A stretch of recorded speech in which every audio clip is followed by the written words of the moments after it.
Hey everybody, welcome back to the channel. This is a new background. Yeah. But let me tell you a little story about it before we get into the real estate debacle that's going on in Canada and what's happening around us and just our thoughts in general of how things are doing. The reason the audio is probably not the best is because this car has a little bit of road noise. Now, this is a Ford Edge. SLE, 4-cylinder turbo. You know, it's not, it is a nice, just give me a second. She has no idea what I'm talking about. But I'm getting to the point. The point is, I told my wife she could have any car she wanted. Oh my goodness. She could have any car she wanted on our 10-year anniversary. He did. And she could have picked a Porsche, a Mercedes. We had the money to buy it, and I would have bought it. That is the truth. I got to interrupt you. She picked a nice, economical car. Yeah. I really appreciate that. It's funny you bring that up. He did. So he told me on our wedding day, he said, in 10 years from now, if you can fit in your wedding dress, I will go buy you any car that you want to pick off the lot, brand new. And if you guys have watched, in 10 years, on our 10-year anniversary, and if you guys have watched us, we buy used cars. I drive them until literally they're smoking and they've left me on the side of the road stranded before I get rid of them. Crisco grease and butter and all. I slid into that wedding dress and zipped it up. And I said, all right, you make good on that promise that you told me. Well, look, y'all got it. Look, hashtag 10-year wedding dress. Because that was a good idea. Because the way I figured it, she's going to need a new car in 10 years anyway. And it would encourage her to stay in shape to get in her wedding dresses. That she had no trouble getting into. You didn't have any trouble getting into that thing. But You it looked was actually funny. better. She looked better than the days you So put I them did. on. But, reality sets in. And I'm looking at these cars and I'm going, yeah, man, okay, I can get what I want. And then I'm still thinking, yeah, but that's going to come out of our income. That's going to come out of our money. It's a payment. Yeah, and so I did That's some it. research, and yeah, I do. I really like my Ford Edge. We've had it, 6 years now? I'm going on, 6 years, and it's been a great little SUV. It really has. It's got 83,000 miles on It's it. been good.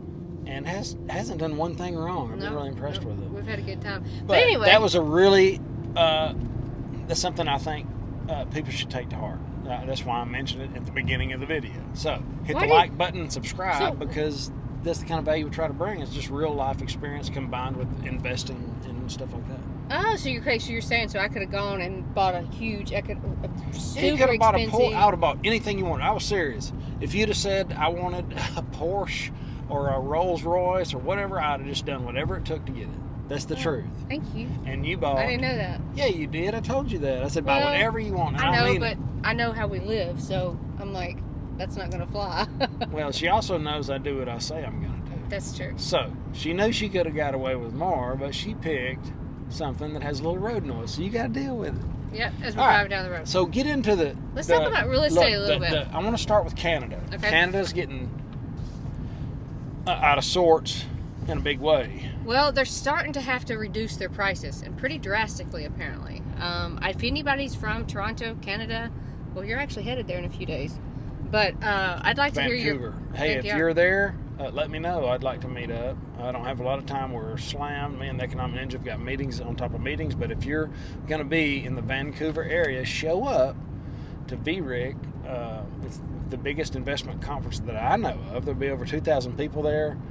And I'm sure you will bring home something that you didn't leave with. So show up.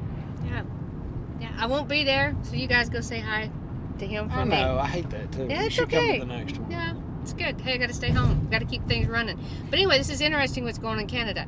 So they're going for less. And we've been talking about this, how prices, it's got to go down. I watched a graph, I looked at some graphs today regarding prices across the world, global and in the United States. So it looks like townhouses that went for about $340,000 under what it fetched the year before. Then another condo was purchased in December for about $60,000 shy of what they got it for like a year and a half ago. It said they're just the 51, so from October to December 2021, 51 properties sold at a loss. Same period in 2022, 224 properties sold below. we're talking about Toronto, this is the United States, but still, what happens overseas, you can always see it trickling in and happen here also.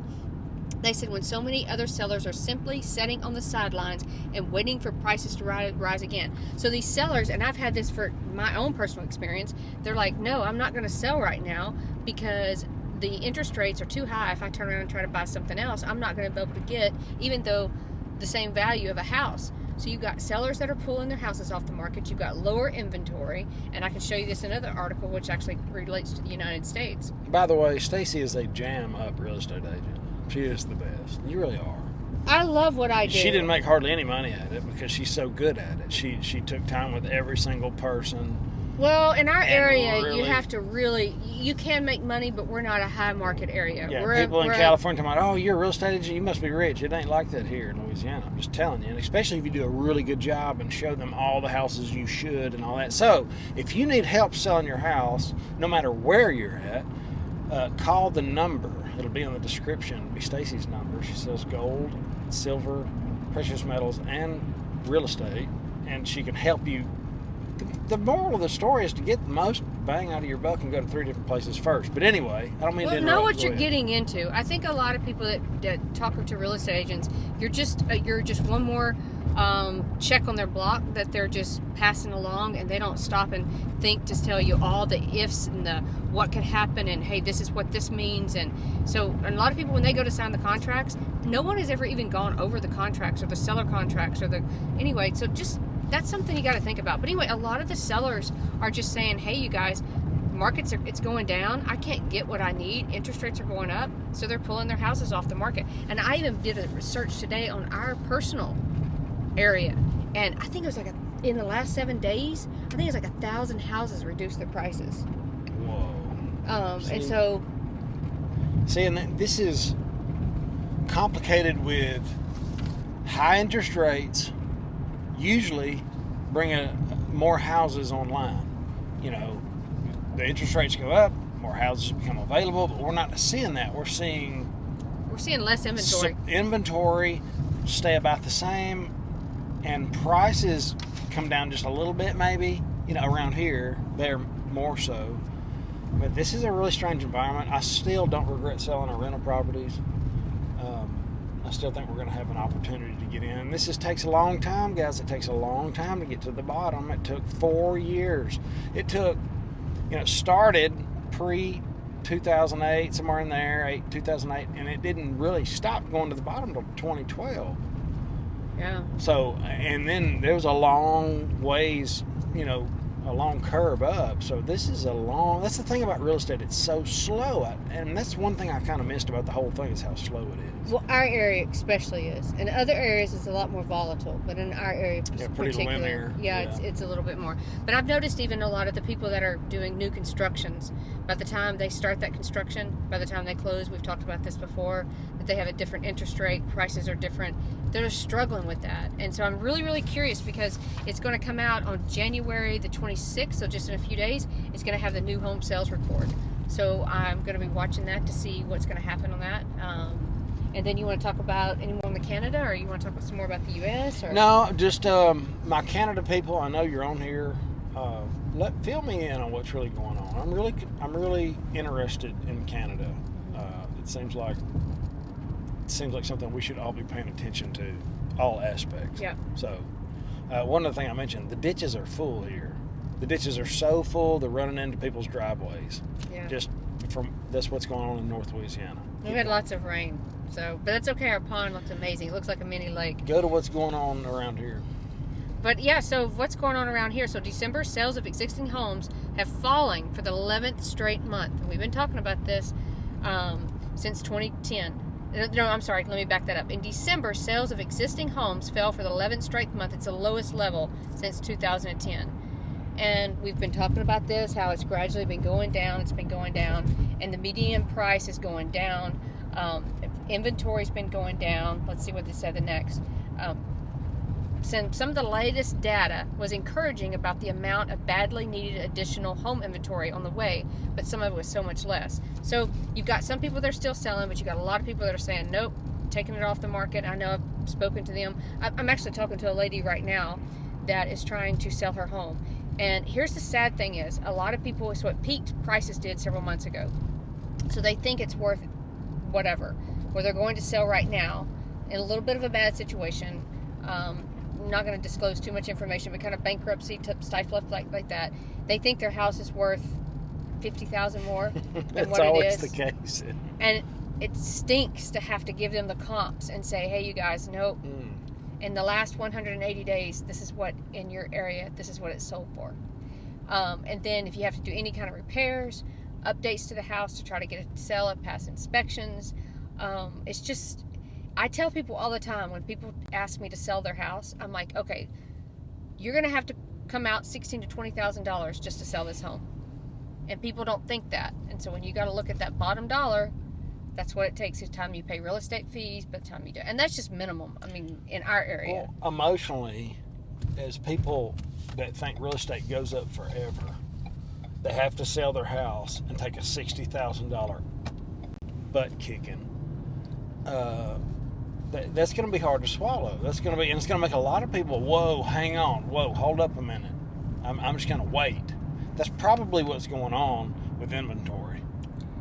Could be. I don't know. I would say that's part of it. Someone did say the other day, though, that applications have been going up just a little bit. Even though inventory's been going down, applications, I think a lot of people are going to try to purchase, even though interest rates are going up. So I'll be curious to see how that plays out. Are they going to do variable rates, ARMs, different things like that?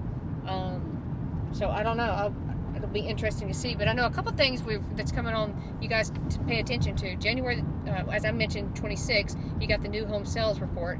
January 27th, you got the core personal consumption expenditure, which is the PCE, the price index. That's coming out. I'm curious. And then February the 1st, you guys pay attention to this. The Federal Reserve, they're coming out again. They're possibly going to do another 25 basis point rate hike is what it's expected. So we'll see what that does to everything. Just kind of pay attention. It's exciting. And see. It really is exciting, guys. We're 2 or 3 years out probably. You know, my timing's awful, so don't listen to me. But we're a ways out, I feel like. And I'm going to own 100 doors. That's my goal. 100 doors. I'm in. That's what I want. I don't care if it's a multifamily, apartments, single family. I'm telling him to switch lanes. Yeah, we're starting to get into a little bit of traffic. So, guys, I hope you have an awesome, awesome day. Let me know if you like the driving in the car, just winging it experience. I appreciate you being here as always. We're going on a date. We're going on a date. Later.